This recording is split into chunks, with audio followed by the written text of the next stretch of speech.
Um, okay, so we've got in front of us Dr. Mark Bull today, and I don't mind saying that if I was going to choose two people to write the specialist areas for the physical golf area, Mark Bennett and Mark Bull were right at the top of my list. So I have to say I'm utterly delighted that we've got both on board to write the modules. And Dr. Mark Bull was just explaining to me that to get the title of doctor, it took you how long, Mark? It took me 12 years. I mean, I was in no urgency in order to finish this. I had so many projects happening at the same time, and obviously life as well. So you always try and find a balance between, life, reality, research, as it was obviously in my case. So it was a very long, it was an enjoyable process to go. So I wouldn't, no particular interest to do it again in a fun way, but I'm still actively involved in research, but now in slightly different areas in golf. But it was fun, and it's certainly it's a nice achievement through academia, and it's taken me many places, which I'm obviously very grateful for. And it was kind of nice to challenge myself at that level. So it was an enjoyable process to go through. I mean, just to put it in perspective, 12 years is pretty close to exactly how long it takes for somebody to start at primary school and then finish at A-level. Pretty much, yeah. And you did it voluntarily. So anybody that's watching this, as far as the academics is concerned, that's the level of passion that you come to this area of golf with. So amazing. I mean, you can do it in 3. I just decided to take my time. So you actually can do it in 3 years if you kind of afford to. I was a part-time student because I was obviously working at the same time as I still am. And so I did it at a very slow pace. And I think too many years being paid by the hour, Neil, unfortunately. You get used to hourly rates. Well, hey, you got to put a roof over your head and look after your family and your young family as well. So, of course, but the fact that you've achieved it, and I remember you once saying that it's like the yellow brick road. It never seems to end. Yeah, absolutely right. But persistence got you there. So congratulations. And I know that you're, when I first met you, it must have been around about 2007. I came down for a golf lesson with you at Burr Hill. And I was doing basically a recruitment reconnaissance exercise because I was just about to step into the position of regional manager for England Golf for the East Midlands. And I knew that we needed to have somebody involved that was going to enhance the swing awareness of the player, but without actually getting into the physical coaching and the debating whether or not it's one plane or two planes and all of that. So that you could come at this I was looking for somebody that could come at it from a totally fresh point of view. And I remember driving back from Burr Hill and saying to a friend of mine, I just had the best golf lesson I've ever had. And he didn't even show me how to swing a golf club. It was really all about why you move the way you do rather than what you're doing, which was the very interesting thing from my point of view, because it was clearly going to a depth below. But 12 years of doing a doctorate, plus however many years before that, before you decided to do the doctorate, what really interested you about the biomechanics area of the game that you've poured your heart and soul into over the last few years? It was really trying to understand me, Neil, more than anything. I mean, going back to, in many ways, become your best case study in life is one of the kind of great approaches I kind of try and encourage most people to kind of work towards. So why, I actually had an MRI on my shoulder yesterday and had a steroid injection. So there's a story to this, which is actually very relevant today, that I was in an MRI scanner yesterday, literally this time yesterday, as we record this, and then had a steroid injection afterwards because of events that happened 20 years ago now. So there's actually a very meaningful story and a very relevant story, which is still active as we speak, you and I now. I was a fairly good amateur player, I say this in a very humble way. I was an okay athlete, kind of a very good mover, just kind of through gymnastics, that kind of stuff. Always had a very kind of curious approach to kind of life and movement in golf. And then I kind of sustained a really bad kind of neck and shoulder pain just through golf. And what kind of frustrated me, and I say frustration is probably the wrong word to use. it's circumstantial. It's just kind of what we knew back in the kind of mid-90s now. So it's just the way it was, rather than anyone's fault in any way. Was everyone said, "Oh, Mark, you move great, you hit it great." And I thought, well, if I move great and hit it great, why am I in so much pain when I play golf? It can't be that great, otherwise my shoulder wouldn't respond the way it has. And that kind of really then made me get really curious around to more the kind of deeper anatomy, the physiology, the biomechanics, as you say, is to, if visually it looks like people perceive they would like it to look. No one actually ever asked me what they thought I would like it to look like, which is a different discussion. So in some ways I become someone else's value. I become someone else's perception. It wasn't really about me, the kind of 18-year-old at the time. It was about really someone else's views of the planet. So it really kind of made me think about more that much more global way of, you know, the neurological side of movement, the perceptual side of movement, the anatomy, the physiology, is to understand why apparently I move well. Every physio I went to said, "Mark, you're a good mover," you know, kind of gymnastics background and that kind of stuff. Golf coaches looked at me and went, "I don't know, it all looks great."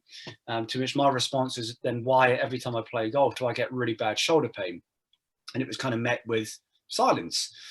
So really then just the personality I'm as well, you know, very curious and, you know, aspirational in a nice way, really kind of evokes some pretty provocative kind of questions to me then, which 20 odd years on now kind of led me to do what I've been very blessed and very fortunate on that continue to do over life. The reality is I'm still actually dealing with the shoulder pain 20 something years on that happened as an 18-year-old. Now I'm 46, so probably close to 30 years ago actually, now when I think about it. That despite multiple physiotherapists still and multiple consultations since, no one's still been able to say why my shoulder aches when I play golf. So we've actually now got to the almost the, not planned surgery, which I'm particularly keen to avoid because it's quite invasive. I had a steroid injection yesterday. So I'm very, very big on, you know, avoiding adolescent players, or regardless of age. It doesn't matter whether it's, you know, potential students at a college or it's, you know, recreational players at my age, to really avoid becoming me. So I've in some ways become my best case study. How do you avoid becoming me in life? Well, let's look at doing a really nice, you know, really how you move and the perceptions you have. And as you said, the biomechanics is, say, these adolescent developing players, rather than let it become an issue, then it's a very, very different discussion. So I'm kind of very big on avoid discussions you never need to have in life. This discussion should never had been had, like you and I now as you speak today, if it had been resolved in the right approach, in the right systems perhaps were put in place when I was an 18-year-old back in whatever it would have been now, early 1992 it would have been. Do you see yourself, I mean, as far as I'm concerned, the depth of knowledge that you now bring to this topic is enormous, and you are, you know, you speak a completely different language to anybody that I've been around with regards to this area. It's a different language, but it's understandable. But you've got to get used to taking yourself out of the classic coaching golf swing language, and you now anatomically understand far more about the golf swing and how it moves. But what drove you to be such a trailblazer in the game and in this area? I guess trying to find my answer. I mean, no one could ever answer my question or questions well. I was always a very bit of a pain in the bum, I guess, as a young kid. I always had lots of questions, but in a very kind of fun, playful way. I was always kind of wanted to know kind of why, and why is this of value, and if I do this, how will it help? And I kind of get that, but why is it doing this? And I was never one to accept kind of just do that, and that's what you have to do. Well, says who really? But if not in an abrasive way, in a very fun way. So it really then kind of, it's like a lot of things. It's like my system that I developed. I couldn't find software that would do what I did, so I built my own system. So it's a very similar approach in some ways that kind of led me to my approach as a consultant, because no one way back when could answer the questions I had to a level that I found acceptable, realistic, meaningful, and something I could relate to as a player, which is why I kind of I've literally traveled the world pretty much until today still, you know, question people to death really until I find the answer that I'm hopefully will find one day. So I'm still active in that approach, you know, as far as education, you know, both academically and also empirically through observations. So a lot of my evolution really comes through still working with players on a day-to-day basis. We start to, it's a different way of doing things, and it's kind of cool how that player saw that. So how can I kind of, you know, adapt my approaches in philosophies based on the feedback the players are giving me? So it's almost the Japanese philosophy of Kaizen, that kind of almost that permanent frustration. So that kind of daily evolution that we have is very big for me. So I'm always kind of looking at kind of how do we improve now, but then kind of what next in some ways. It's clearly evident too by the 3D software that you've developed, which Edge Golf College are looking forward to showing students when they arrive. And this has been a labour of love for you for love being the love-hate relationship. We know the yin and the yang is sometimes it's love, sometimes it's hate. But if you want, could you tell a little bit about the 3D biomechanics system that you have and what it's helped you do with regards to getting a player to understand how they move and how it could be made a little bit more efficient, or perhaps they need to be looking at something a little differently. I think you kind of said at the start of the session, Neil, it really allows us to understand why you move the way that you do, and which is can be a very dismissive question, but can provoke some very emotive responses. Understanding why you do this opens up really so many influences around us. You've mentioned anatomy, physiology, biomechanics, but then also things like the environment, coaching history, movement history, you know, the influences around us. There's so many non-tangible sides of movement as well, which we have to really acknowledge. So what it really allows us to do is really establish why someone moves the way they do. So, for example, if there's a certain club delivery they're trying to either encourage or avoid, if there's, say, pain, as it was in my case, my shoulder, or if it's gaining length or becoming a more adaptable, predictable player. It doesn't really matter what the question is within movement. It's to really understand, to really get better at that, I've got to get better at this. So in a much deeper, much more expansive, precise, refined way, it really allows us to truly establish, if you're here and you want to get there, how do we fill those gaps in? Well, to really get good at that, I've got to get good at this stuff over here. And that really is the basis of movement, of what you and I kind of see and feel over here is just in response to things happening over here.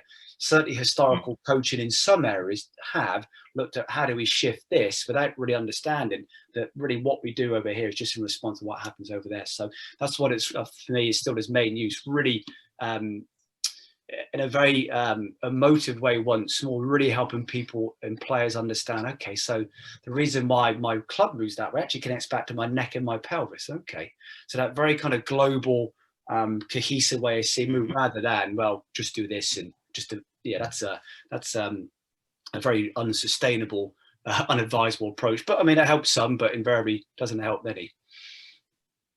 No, absolutely. And when the students engage in the modules that you've written for Edge Golf College, what is success for you when they finish and they pass the modules? What do you want them to get out of the education that you've written for them?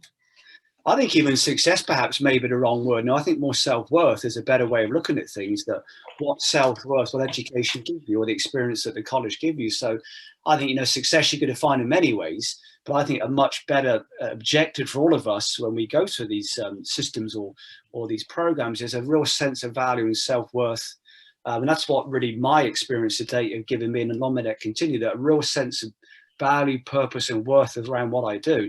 That's far better than, say, tangible success of, say, you know, financial or that kind of stuff, which is obviously helpful. That's a different discussion. So I think for me, I think what I like the students to have is a very meaningful exit. That when they go, okay, all good, you're done, congratulations, young lady, young man, whatever it might be, there's a very meaningful kind of what next for them, rather than you've got your degree or your diploma, regardless what, or depends on what the qualification is. For me, it's that kind of what next in that really kind of valuable, meaningful way, which is what I'd like to hope every student gets to some level. I think that's brilliant, and it ties in with exactly the ethos of the college, is that we're going to have players coming into us that are just very, very structured, that they want to be a tournament professional, want to earn millions on the PGA Tour or the European Tour. And as we know, that those people are very rare that actually make the money on the tour. So we want, as graduates from Edge Golf College, for them to feel exactly that, is that, right, is this direction good, or is this direction good? But what's the best direction for me, which is going to give me over time the biggest benefit, the biggest success story, where am I best suited in the game? So that fits beautifully in with the college's ethos. Now, I know you've had some incredible coaching opportunities, and many people many people will know the names of the guys and girls that have come and knocked on your door. And I'm just going to ask a very open question. What's the coolest moment that you've had with regards to your coaching journey so far? That's actually the hardest one so far to answer. I mean, I still get tremendous pleasure, and if not more pleasure sometimes, with a young lady or young adolescent boy come in, and you just see them go, and the real engagement. So where they go, yeah, I want to do this. And I've had many people in the past that have kind of got to that stage in life, where they've gone, I may not become a player, but I like to do what you do.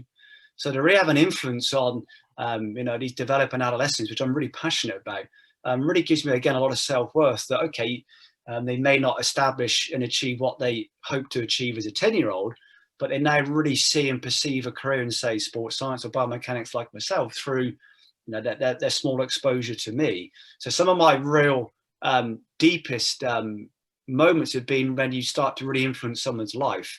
I've been very blessed on a slightly kind of different level. To date, I've worked with, I think, 10 major champions I've worked with, over 150 tour players. So I've been very blessed to work with a lot of players at that level, which is cool. I enjoy that, but I still get a lot of real value when you get someone send you a message or that you've really had an influence on them in a way they perhaps didn't perceive or expect in session one.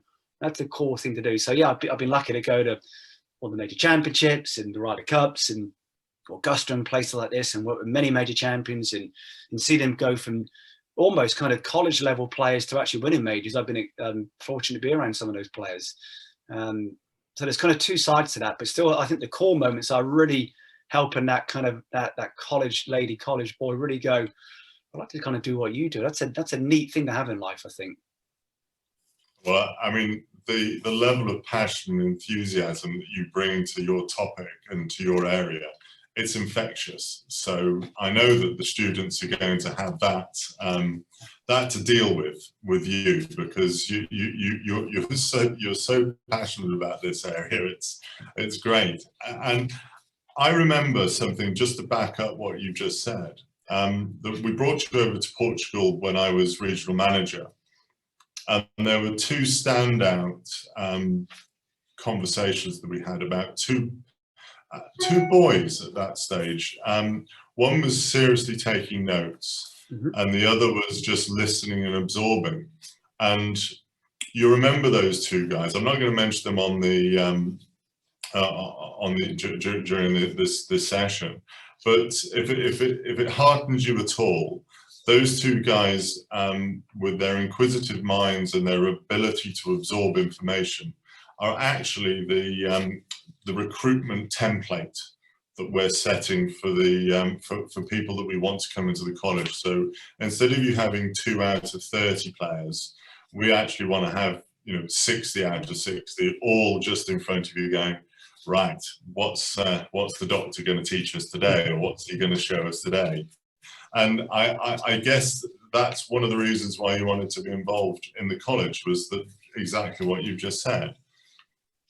Absolutely. So having an influence on the way someone sees the planet in a good way is a wonderful thing to have. So I'm into that in a big way, that I can really kind of shift their behaviours in a nice way. Well, that's certainly, I've known you now for nearly 14 years, and that's exactly the experience that I've had with you every minute I've been around you, and you never stop wanting to give. So if there are any students that are watching this, or any potential students, this guy is absolute dynamite. So I hope we can get you over to the college in September or in January. But because we're recording this now in February 2021, but we are going to have you over. So we're looking forward to that very much. So likewise, no, I'm excited to be involved and very much looking forward to coming out and helping any way I can. So it's an absolute pleasure, and let's hope it all happens for everybody very soon.